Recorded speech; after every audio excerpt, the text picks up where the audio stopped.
The Secret Lives of Princesses by Philippe Lechermier, illustrated by Rebecca Dotremer. This is such a big book, isn't it? It's the color red, my favorite color, including pink and purple. The Secret Lives of Princesses. Have you spotted Princess Anne Vivian? Chatted with Princess Babylon Brooke. Stumbled upon the Night Princess. Had a word with Princess Paige. Crossed paths with Princess Princess Pikersky, or danced with Princess Tangra around the campfire. Princess Quartermoon, Princess Doremi, Princess Foraday. They are too grand to stay concealed in the back of a place or at the top of a tower. It's hard for me to pronounce that word. Pikersky. Princess Pikersky. There, I said it. They have been hidden so well, some no longer even know themselves. But now all will be revealed. The behind the scenes stories and secret lives of the world's unknown, anonymous, and vanished princesses. Mysterious mansions, corridor whispers, backroom confidences, enchanted forests, murmured secrets, faithful pets. Excuse me. Everything will finally be explained. And who knows, perhaps you might even recognize yourself in these tales of long ago. All right, so here we go.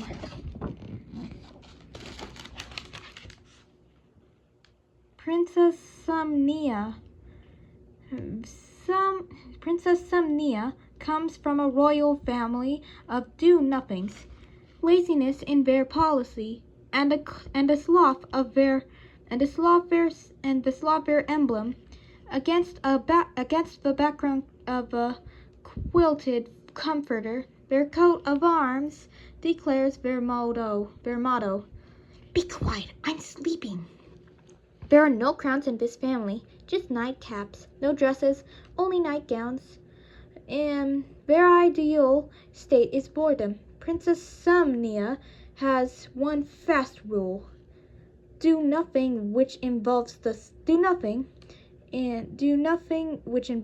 slightest bit of effort. She goes to bed early, gets up late, and never misses a chance to nap.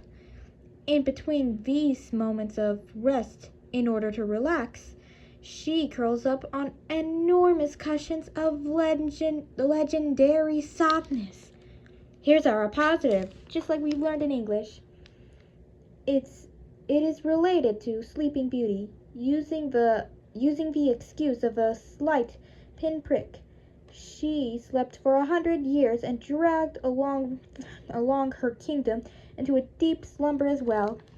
And also, Princess Peach, never on her feet, and Princess Newsy Q, who is rarely seen.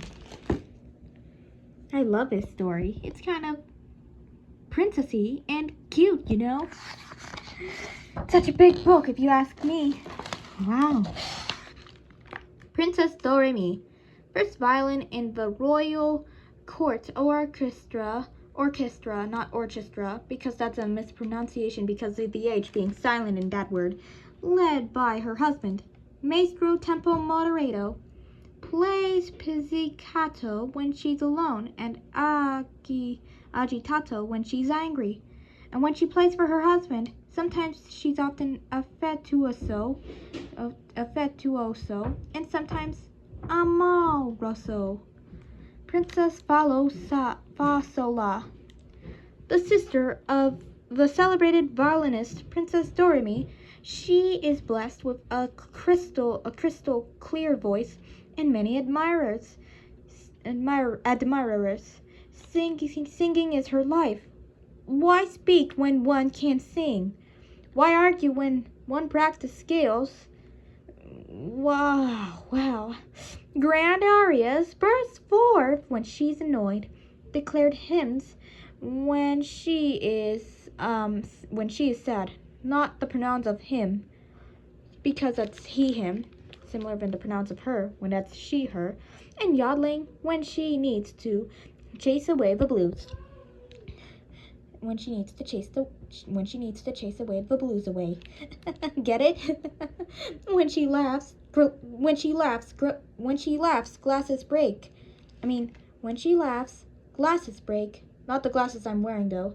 And when she cries, it's so moving that all the world applauds. All of the world applauds. She spends her life at the opera and at concerts. And when the theaters are closed, she performs for very lucky private guests. Elegant and well-bred. Not the bread you eat, though. Elegant and well-bred. She never utters a false note.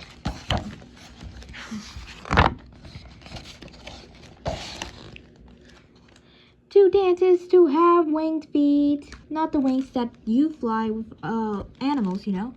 Princess Tangrela dresses wildly, without care, in second-hand clothes from her head to her toes.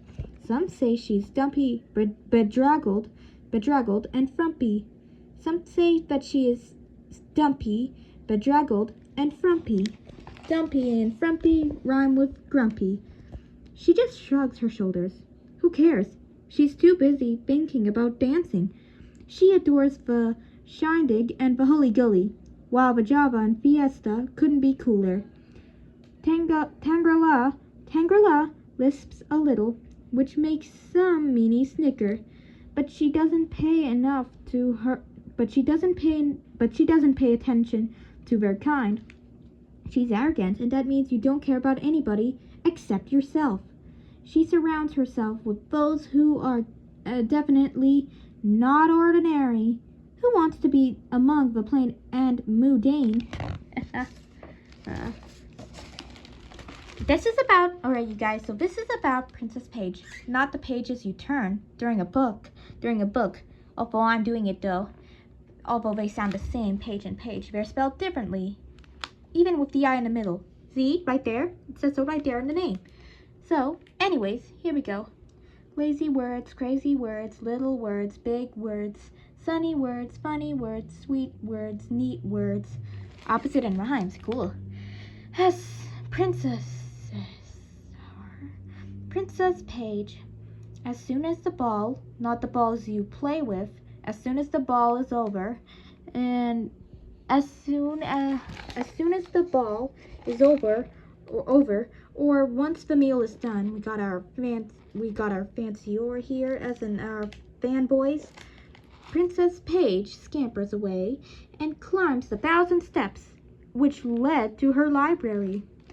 She reads everything she can find: novels, poetry, philosophy, and tall tales. She is also writing her autobiography. She has finished 3 volumes and a total of 557 pages, covering only a small portion of her 10 years. Her quest to find the perfect pair of glasses, just like what I'm wearing on my face, see? But that doesn't happen at all. She divides her days into chapters and dreams up titles for each one, just like I had a dream of Abby Hatcher. She's my favorite. She wears glasses like me, you know? But that always happened 4 years ago. So an expert in time, an expert in rhyme, she speaks only in verse. She knows the dictionary by heart. Princess Ellie Fabbit. Princess Ellie Fabbit is very pretty, but she has a huge problem. She doesn't spell very well. Yeah, that's not very good. Ask good proper languages. That's not good proper words, you know. But let's go. Princess Babbling Brookie. I mean Brook, not the kind of brookies you eat, although it's a combination, half part brownie, half part cookie. Alright, so here we go. As talkative as a parrot and impossible to understand, she chatters about everything and says nothing. There's lots of blah blah blah and plenty of tra la la. Her conversations have neither head nor tail, nor does it have a tail. It's our negative or neither or. That combination of it, it's part of our fanboys, you know. It's all a mishmash, a muddle, and a hodgepodge. She begins at the end, mixes up names, and, even worse, she says a lot of naughty words. I can't read them all because that's too much. That's not very nice either. Holding a conversation with her is exhausting. Oh no, oh dear, oh no, oh dear. Getting a word in edgewise demands great skill. She scares off all princesses, from the most timid to the most brave. Even her parents avoid her. They fear for their eardrums. However, troublesome in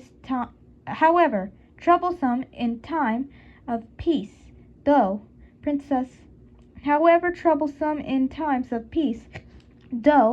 Princess Babbling Brook is appreciated during times of war.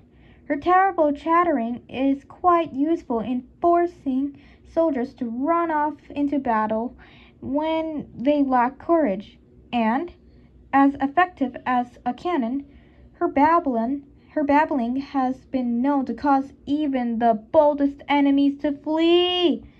Was awarded the Medal of Grit for her bravery. See page 82. We might do that after we finish. The International Alphabet of Fans. Wow. I can't read the whole thing because that's kind of too much, you know, to be honest.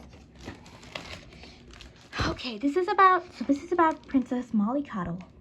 Stubborn and difficult, and arrogant and selfish. That means you don't care about anybody, but accept your own way, like accept yourself. Princess Mollycoddle doesn't speak. She whispers. She doesn't cough. She hacks. When presented with a fine meal, she barely touches it. At best, she'll have a nibble. She's really handful. Princess Mollycoddle is frequently spoiled and never hesitates to demand the Princess Mollycoddle is frequently spoiled and she never hesitates to demand the impossible: snow in the middle of the summer, shade in the desert, not the dessert you eat, and fresh blueberries in January. Yes.